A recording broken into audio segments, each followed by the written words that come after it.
क्या होता है कि देखो जो कंपनी ऑफिसर्स होते हैं उनको क्या लगता है कि जो मीर जाफर जिसको हमने नवाब बनाया वो ठीक नहीं है, हमारी जो जो हमारी शर्तें हैं उस पर काम नहीं कर रहा है, जैसा वो चाह रहे हैं वैसा नहीं कर रहे हैं। तो क्या करते हैं कि मीर जाफर को नवाब से हटा देते हैं और किसको इंस्टॉल कर देते हैं, वो मीर कासिम को इंस्टॉल कर देते हैं। मीर कासिम कौन होता है, मीर जाफर का सन इन लॉ होता है, ठीक है, मिनिस्टर होता है जाफर जो मीर जाफर था, ठीक है, उसके ही कैबिनेट में वो मिनिस्टर होता है, ठीक है। और कौन था, सन इन लॉ था किसका, मीर जाफर का वो, ठीक है। तो क्या करते हैं ऑफिसर्स को मीर कासिम को अपॉइंट कर देते हैं, ठीक है। लेकिन क्या होता है जब कासिम को अपॉइंट करते तो जैसा वो चाह रहे थे कासिम भी वैसा नहीं होता है, जैसे इंग्लिश ब्रिटिश चाहते थे वैसा नहीं निकलता है, ठीक है। जिसके लिए उन्होंने अपॉइंट किया होता है वो वैसा काम नहीं करता है वो।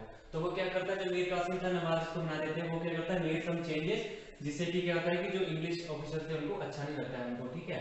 तो वो क्या करते हैं कि उसको भी बाद में हटा देते हैं। तो वो मीर कासिम कौन कौन से चेंजेस करता है, वो made some changes like strengthening of army, वो आर्मी को स्ट्रेंथन करता है, जो ड्यूटीज उन्होंने लगाई थी इंटरनल ट्रेड पे उसको अबॉलिश कर देता है वो, ठीक है। और रिवैम्पिंग द करप्ट ऑफिसर्स, जितने भी करप्ट ऑफिसर्स थे जो उसके काजी में थे, ठीक है, जो उसके कैबिनेट में थे वो उनको हटा देता है उनको, ठीक है। और जो फैक्ट्री में थे उनको भी हटा देता है वो, ठीक है। तो इनसे क्या होता है, जैसा ऑफिसर चाहते थे वैसा काम नहीं करते, इससे क्या होता है कि इससे जो ब्रिटिश होते हैं वो एंगर हो जाते हैं और वो मीर कासिम को भी नवाब से हटा देते हैं। वो होता है कि जिस चीज के लिए हमने तेरे को अपॉइंट किया तो वैसा काम तो कर नहीं रहा है, तो नहीं कर रहा है, तेरा कोई फायदा भी नहीं है, ठीक है। तो वो क्या करते हैं कि वो उसको भी हटा देते हैं उसको, ठीक है। लेकिन याद रखना कि मीर कासिम ने कौन कौन से चेंजेस किए थे, उसने स्ट्रेंथनिंग ऑफ आर्मी की, जो ड्यूटीज इंटरनल ट्रेड पे लगी थी वो ड्यूटी उसने अबॉलिश की उसने, और रिवैम्पिंग द करप्ट ऑफिशियल्स, ठीक है। तो करप्ट ऑफिसर्स थे उनको उसने हटा दिया उसमें,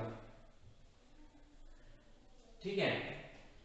साथ ही साथ में क्या होता है देखो, जितने कंपनी ऑफिसर्स होते हैं उनको वो थ्रेटन भी करता है साथ साथ में, ठीक है। लेकिन क्या होता है कि साथ जब उसके बीच में जो इंग्लिश ऑफिसर्स और नवाब के बीच में छोटी सी वॉर होती है, ठीक है, और वो हार जाता है कब, 1763 में उसकी हार हो जाती है, मीर कासिम की हार हो जाती है, छोटी सी वॉर करता है वो ब्रिटिश ऑफिसर्स के साथ वो, ठीक है। देखो क्या होता है फिर, जो कासिम होता है जब वो हार जाता है तो वो फ्लैट कर जाता है, कहाँ चला जाता है, अवध में, ठीक है। और अवध चला जाता है, वहां पर जाकर वो अलायंस बनाता है। अलायंस किस किस के बीच में बनाता है, क्यों, क्योंकि वो वॉर में हार जाता है तो उसको लगता है कि यार मैं हार गया तो मुझे जाकर ब्रिटिश ऑफिसर से जाकर मुझे बदला लेना जाकर मेरे को, तो ठीक है। क्या करता है वो अवध भाग जाता है और अवध जाके वहां पर अलायंस बनाता है। अलायंस किस किस के बीच में बनाता है, नवाब ऑफ अवध जो था, ठीक है, उसके बीच में सुजाउद्दौला और शाह आलम, ठीक है। ये शाह आलम कौन था, ये शाह आलम उस टाइम सेंटर पे मुगल एम्परर था, ये शाह आलम टू, ठीक है, शाह आलम टू ये मुगल एम्परर था ये,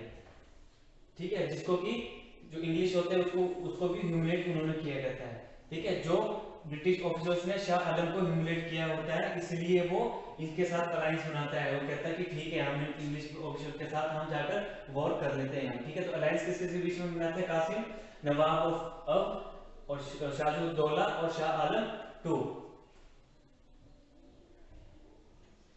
ठीक है। अब जब अलायंस ये बनाता है, ये अलायंस और ये जाकर ब्रिटिश ऑफिसर से जाकर इंग्लिश ईस्ट इंडिया कंपनी के साथ जाकर वॉर करते हैं। वॉर कब होती है देखो, 27 अक्टूबर 1764, ठीक है। कहां पर करती है, बक्सर में, ठीक है। इसको ही हम कहते हैं द बैटल ऑफ बक्सर, ठीक है। जैसे हमने देखा था कि बैटल ऑफ प्लासी किस के बीच में थी, वैसे ही बैटल ऑफ बक्सर किस के बीच में थी, English east India company officer British officer के साथ किसकी जो अलायंस बनी थी। अलायंस कौन कौन थी, मीर कासिम, नवाब ऑफ अवध और शाहउद्दौला और शाह आलम को, जो कि मुगल एम्परर था, जिसको कि ह्यूमिलेट करते हैं ब्रिटिश, इसलिए वो उस वॉर में हिस्सा लेता है वो, ठीक है। लेकिन क्या होता है कि जो इंग्लिश की ईस्ट इंडिया कंपनी थी इन सबको अलायंस को पूरे को हरा देती है ये, ठीक है। तो याद रखना है जो हार जाते, बैटल ऑफ बक्सर कब हुई थी, 27 अक्टूबर 1764 में, जो अलायंस बना था वो इंग्लिश की ईस्ट इंडिया कंपनी से हार जाता है युद्ध में वो, ठीक है। तीनों के तीनों वो डिफीटेड।